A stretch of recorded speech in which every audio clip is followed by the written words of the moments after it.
नमस्कार। क्या कभी सोचा है कि भारतीय संविधान की नींव किन अनुच्छेदों पर टिकी है? आज हम उन्हीं पहले 51 अनुच्छेदों को समझने वाले हैं, और वो भी सीधे सीधे प्रतियोगी परीक्षाओं के नजरिए से। तो चलिए संविधान की इस खास यात्रा के लिए तैयार हो जाइए। देखिए, इस पूरे विश्लेषण में हमारा फोकस सिर्फ उन अनुच्छेदों और कॉन्सेप्ट्स पर रहेगा जहां से एक दिवसीय परीक्षाओं में मतलब वनडे एग्जाम्स में सबसे ज्यादा सवाल बनते हैं। हमारा लक्ष्य एकदम साफ है, कम से कम समय में ज्यादा से ज्यादा स्पष्टता। जरा सोचिए, किसी भी संविधान की सबसे पहली जिम्मेदारी क्या होती है? भाई, सबसे पहले तो वो यही बताएगा कि देश की सीमाएं क्या हैं और उन सीमाओं के अंदर कौन रहेगा, मतलब नागरिक कौन है।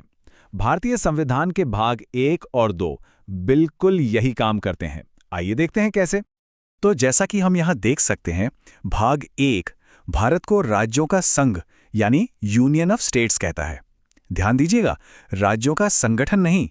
ये एक छोटा सा लेकिन बहुत ही महत्वपूर्ण अंतर है जो हमारे केंद्र की शक्ति को दिखाता है। और फिर भाग 2 नागरिकता के नियम तय करता है। ये दोनों मिलकर एक तरह से वो मंच तैयार करते हैं जिस पर हमारे मौलिक अधिकारों की शानदार इमारत खड़ी होगी। चलिए अब आते हैं संविधान के उस हिस्से पर जहां से सबसे ज्यादा सवाल पूछे जाते हैं। ये है भाग 3, मौलिक अधिकार। और याद रखें, ये सिर्फ अधिकार नहीं है, बल्कि हर भारतीय नागरिक को दी गई पक्की गारंटी है। अच्छा, मौलिक अधिकारों को समझने से पहले ये जानना जरूरी है कि ये अधिकार हमें मिलते किसके खिलाफ हैं। तो इसका जवाब है राज्य के खिलाफ। अब अनुच्छेद 12 के अनुसार राज्य का मतलब सिर्फ केंद्र या राज्य सरकारें नहीं, बल्कि सरकारी स्कूल, कॉलेज, यहां तक कि पीएसयू जैसी हर सरकारी संस्था इसमें शामिल है। तो ये हैं वो 6 मौलिक अधिकार जो हमारी आज़ादी की ढाल हैं।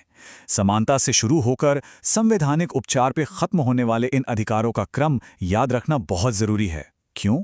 क्योंकि परीक्षाओं में अक्सर मैच द फॉलोइंग वाले सवाल यहीं से बनते हैं। अच्छा, इन 6 अधिकारों में से वो कौन से 2 अधिकार हैं जो हमारे लोकतंत्र की रीढ़ की हड्डी हैं? जी हां, बिल्कुल सही, समानता और स्वतंत्रता का अधिकार।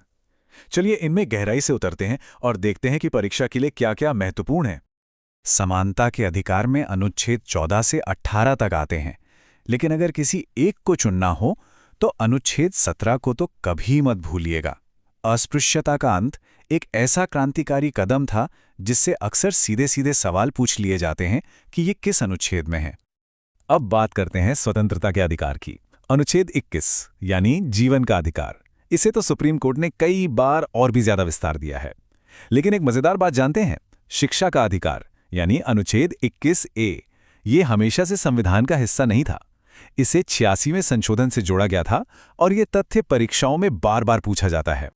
तो समानता और स्वतंत्रता के बाद हमारा संविधान समाज के कमजोर वर्गों की सुरक्षा और धार्मिक स्वतंत्रता को भी पक्का करता है। और सबसे आखिर में वो हमें एक ऐसा ब्रह्मास्त्र देता है जो बाकी सभी अधिकारों की रक्षा करता है। आइए देखते हैं। ये अधिकार दिखाते हैं कि हमारा संविधान कितना समावेशी है। अनुच्छेद 24 बच्चों को कारखानों में काम करने से रोकता है, तो अनुच्छेद 29 और 30 अल्पसंख्यकों को अपनी भाषा और संस्कृति को बचाने का पूरा हक देते हैं। ये प्रावधान ही तो सामाजिक न्याय की असली नींव हैं। जरा कल्पना कीजिए कि अधिकार तो बहुत सारे हैं, लेकिन अगर कोई उन्हें छीन ले तो हम कुछ नहीं कर सकते। तो फिर ऐसे अधिकारों का क्या फायदा?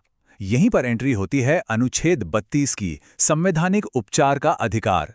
ये एक तरह से मास्टर की है जो बाकी सभी अधिकारों के ताले खोलती है और हमें सीधे सुप्रीम कोर्ट का दरवाजा खटखटाने की ताकत देती है। और ये बात कितनी शानदार ढंग से बताती है कि अनुच्छेद 32 कितना ज्यादा महत्वपूर्ण है। डॉक्टर अंबेडकर के इस कथन को हमेशा याद रखें। ये एक दिवसीय परीक्षाओं में अक्सर पूछा जाता है कि उन्होंने किस अनुच्छेद को संविधान की आत्मा कहा था। अच्छा, अगर मौलिक अधिकार सरकार पर क्या नहीं करना है कि सीमाएं लगाते हैं, तो क्या संविधान ये भी बताता है कि सरकार को क्या करना चाहिए?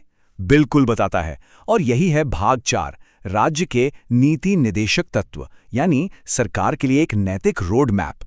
इसे ऐसे समझिए, डीएसपी मतलब directive principles of state policy, ये भारत के लिए लॉन्ग टर्म गोल्स हैं, जैसे गरीबी खत्म करना, सबको समान न्याय देना और पर्यावरण की रक्षा करना। ये सरकार को हमेशा याद दिलाते रहते हैं कि देश को किस दिशा में लेकर जाना है। इस लिस्ट पर एक नजर डालिए। अनुच्छेद 40 ने पंचायती राज को जन्म दिया। अनुच्छेद 44 आज भी समान नागरिक संहिता यानी यूनिफॉर्म सिविल कोड पर बहस का केंद्र है और अनुच्छेद 51 हमारी विदेश नीति का आधार है। तो ये सिर्फ किताबी सिद्धांत नहीं बल्कि हमारे शासन की धुरी हैं। और यहां आता है वो सबसे बड़ा अंतर जो हर परीक्षा में पूछा जाता है।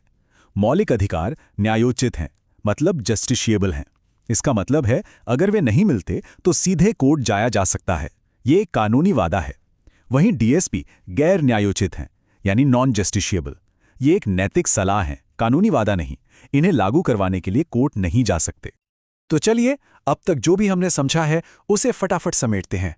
परीक्षा से ठीक पहले आखिरी समय में दोहराने के लिए ये रहे आपके मुख्य बिंदु। देखिए, ये तालिका आपके लिए सबसे महत्वपूर्ण है। कौन सा भाग, कौन से अनुच्छेद और उसका विषय क्या है। मेरी सलाह है कि इसका एक स्क्रीनशॉट ले लीजिए। यकीन मानिए, परीक्षा से ठीक पहले इसे एक बार देखने से बहुत मदद मिलेगी। और अंत में एक सवाल।